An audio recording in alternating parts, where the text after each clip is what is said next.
Kabupaten Lamongan beberapa tahun ke depan nanti, layaklah bagi Anda untuk mengenal mereka lebih jauh. Di segmen ini, pasangan calon nomor urut 2 akan bertanya kepada paslon nomor urut 3.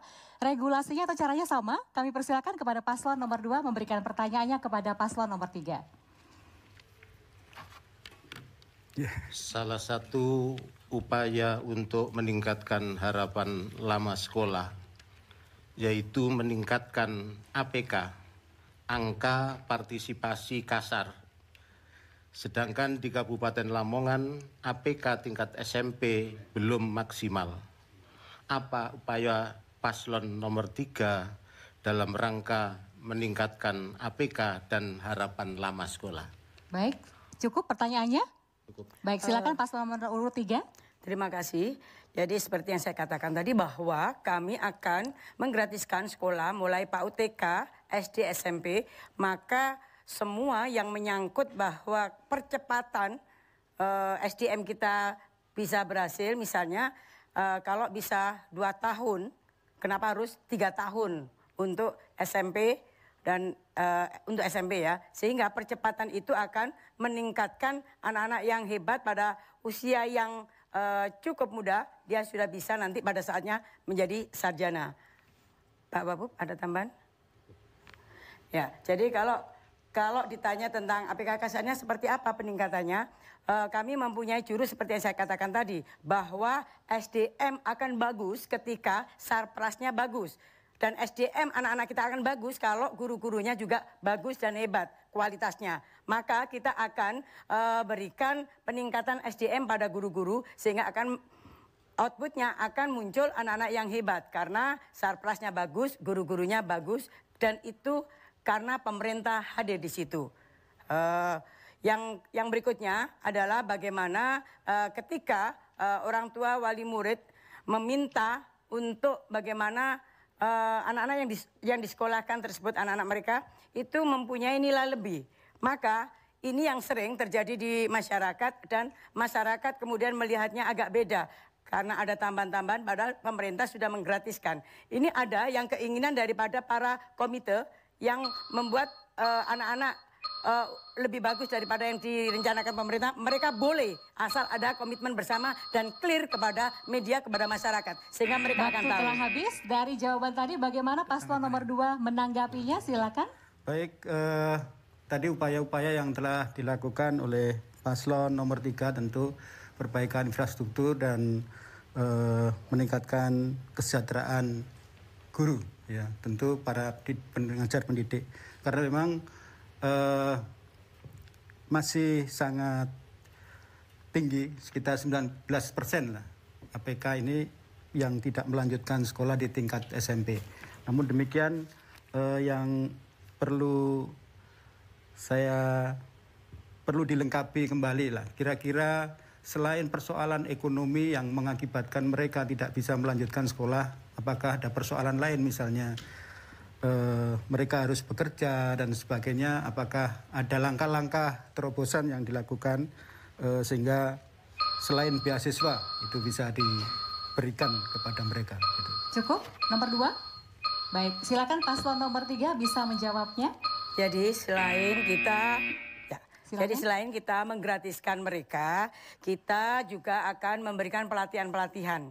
Kadang mereka tidak menginginkan untuk sekolah yang selanjutnya, tetapi mereka kepinginnya bekerja selepas lulus SMP. Maka pemerintah hadir di situ dengan cara memberikan edukasi untuk BLK.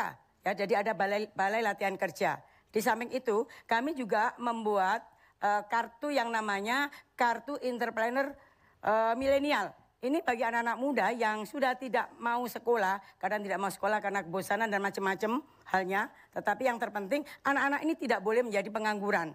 Jadi anak-anak ini harus menjadi kebanggaan orang tua dan kebanggaan pemerintah Kabupaten Lamongan.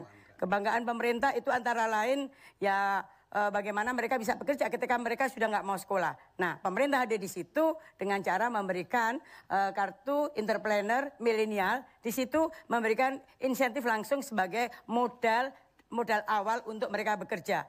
Selain itu mereka biar menjadi agak profesional, BLK menunggu mereka. Kemudian kita akan memfasilitasi sehingga anak-anak ini yang ingin bekerja ini, di samping kita siapi BLK-nya, kita siapi sertifikasinya, dan kita fasilitasi untuk bekerja pada industri-industri yang ada. Sehingga karena memang tidak mau sekolah itu kan keinginan, pilihan, maka mereka bisa menjadi entrepreneur yang hebat. Habis.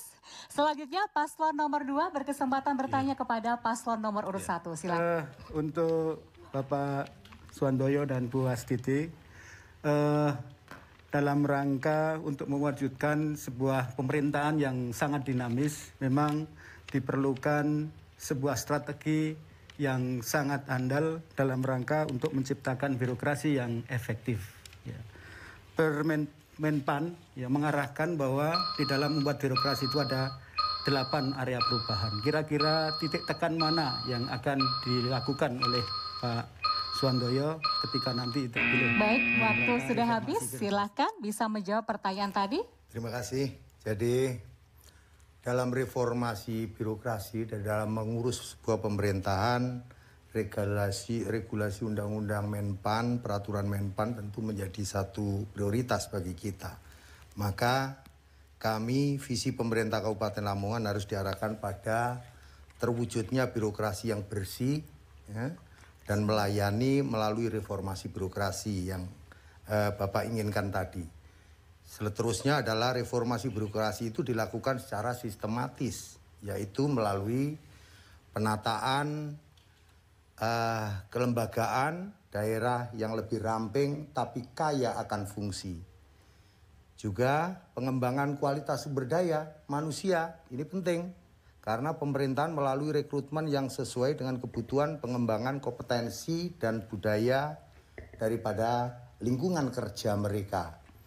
Dan perbaikan mekanisme kerja sistem yang harus kita prosedur pelayanan publik dan yang lebih prima, ya, mengutamakan kepuasan daripada masyarakat.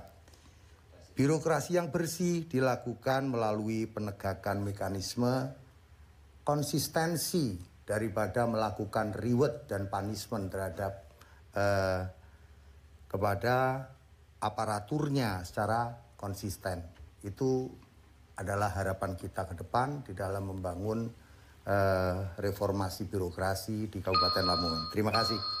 Baik, dari jawaban tadi ada yang mau ditanggapi, silakan. Baik, salah satu strategi yang bisa membuat dynamic development organisasi itu juga adanya sistem informasi yang berbasis elektronik. Ya. Kira-kira bagaimana keberpihakan ya, Pak Suwandoyo dalam rangka pemerintahan yang berbasis elektronik, karena semua sekarang dengan sistem-sistem dengan berbagai aplikasi yang terus digunakan dalam pemerintahan yang sekarang. Cukup tanggapannya? Masih ada sedikit waktu atau mau ditambahkan? Cukup. Cukup? Baik, silakan paslon 1 bisa menanggapi. Terima kasih. Jadi itulah harapan kami. Jadi untuk membangun satu kecepatan informasi, memang kita harus membangun dengan metode baru, yaitu metode elektronik. Di mana kita harus mempercepat satu proses apabila ada kejadian. Bahkan kita berkeinginan bahwa pemerintahan desa apabila membutuhkan sesuatu cukup dengan WhatsApp, kirim kepada kita, dan setelah itu kita teliti di situ betul, maka kita proses dengan cepat dan hasilnya agar segera kita transfer ke daerah kembali sehingga tidak perlu membutuhkan satu konsep pembiayaan yang tinggi. Di sana inilah kecepatan yang harus kita bangun. Karena G2G antara pemerintah provinsi dengan pemerintah kabupaten dengan pemerintah desa ini betul-betul harus seimbang dengan penuh kecepatan. Itu tadi. Kira-kira seperti itu. Terima kasih. Masih ada waktu, mau ditambahkan? Atau cukup?